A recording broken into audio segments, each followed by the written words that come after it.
ماہ شعبان اور شب برات کے مسائل۔ یہ چراگاہ ہندوستان کے مشرقوں اور ہندوؤں کی دیوالی کی نقل ہے اور سخت حرام ہے۔ آگ سے کھیلنا اور آگ کا شوق رکھنا آتش پرستوں کے ہاں سے چلا ہے۔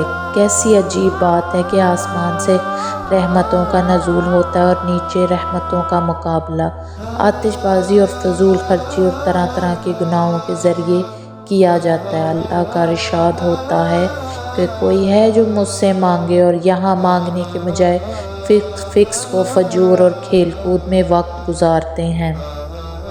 اجتماعی عبادت۔ اس رات کو جاگنے کے لیے اگرچہ اتفاقاً 2-4 آدمی مسجد میں جمع ہو گئے اور اپنی نماز و تلاوت میں مشغول رہیں تو اس میں مذائقہ نہیں، لیکن بعض شہروں میں اس کو بھی اس حد تک پہنچا دیا گیا ہے کہ اس کو روکنے کی ضرورت ہے۔ مثلاً بلا بلا کر اہتمام سے لوگوں کو جمع کرتے ہیں اور لہولب میں رات گزارتے ہیں۔ اہتمام کے ساتھ مسجدوں میں مرد و عورت اور بچے آتے ہیں، شور و غل ہوتا ہے، بے پردگی ہوتی ہے، حالانکہ عورتوں کو فرض نماز کے لیے بھی مسجد جانے سے شرعاً روکا گیا ہے۔ پھر نفلیں پڑھنے کے لیے جانے کی کیسے گنجائش ہو سکتی ہے؟ عورتوں کا قبرستان جانا۔ نبی کریم صلی اللہ علیہ وآلہ وسلم نے قبروں کی زیارت کرنے والی خواتین اور قبروں پر چراغاں کرنے والیوں پر لعنت فرمائی ہے۔ یہ اس لیے کہ عورتیں قبرستان جا کر روتی پیٹتی ہیں، نوحہ کرتی ہیں اور بے پردگی بھی ہوتی ہے اور چراغاں اور پھول کے لیے پیسے خرچ کرتی ہیں۔ یہی رقم کسی مسکین کو دو تاکہ اس کا پیٹ بھرے۔ قبروں پر روشنی کی کیا ضرورت ہے؟ اگر چراغ جلانا ہے تو کسی مسکین کے گھر جلاؤ تاکہ اسے فائدہ ہو اور مرنے والے کو ثواب ملے۔ اس طرح قبروں پر گنبد تعمیر کرنا، ان پر چادریں چڑھانا سب شرک اور بدعت ہیں اور اسراف میں داخل ہیں۔ اگرچہ عورتیں اپنے مرنے والے لواحقین کو ایصال ثواب کرنا چاہتی ہیں تو گھر بیٹھ کر کریں، قرآن پاک پڑھ کر ان کے حق میں دعا کریں یا صدقہ خیرات کے ذریعے ایصال ثواب کریں، جو ملت ابراہیمی کی مسلمہ باتیں ہیں۔ مردوں کے لیے دعا استغفار ہی بہترین تحفہ ہے۔ رسم حلوہ۔ اس رسم کو ایسا لازم کر دیا گیا ہے کہ اس کے بغیر سمجھتے ہیں کہ شب برات ہی نہیں ہوئی۔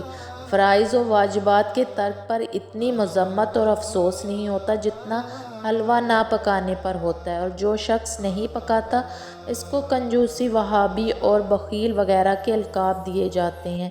ایک غیر ضروری چیز کو فرض اور واجب کا درجہ دینا گناہ اور بدعت ہے۔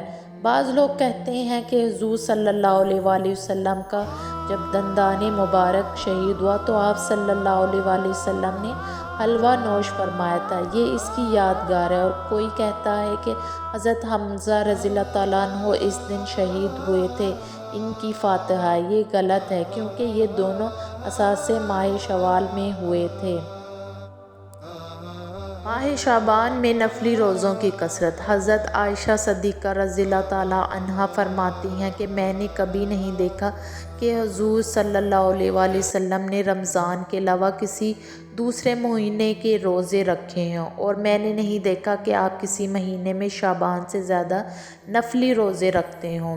اس سے معلوم ہوا کہ آپ صلی اللہ علیہ وآلہ وسلم پورے اہتمام سے پورے مہینے کے روزے صرف رمضان کے رکھتے تھے جو کہ اللہ نے فرض کیے ہیں۔ ہاں، شعبان میں دوسرے مہینوں کی بنسبت زیادہ روزے رکھتے تھے، بلکہ اسی حدیث کی ایک روایت میں کہ قریب پورے مہینے شعبان کے روزے رکھتے تھے اور بہت کم دن ناگا کرتے تھے۔ آئیے ہم عزم کرتے ہیں کہ اس ماہ کی تمام بدعت اور رسومات سے اجتناب کریں گے۔ جو چیزیں سنت سے ثابت ہیں ان کو اپنی زندگی کا معمول بنائیں گے۔ اللہ تعالی ہمیں عمل کی توفیق نصیب فرمائے، آمین۔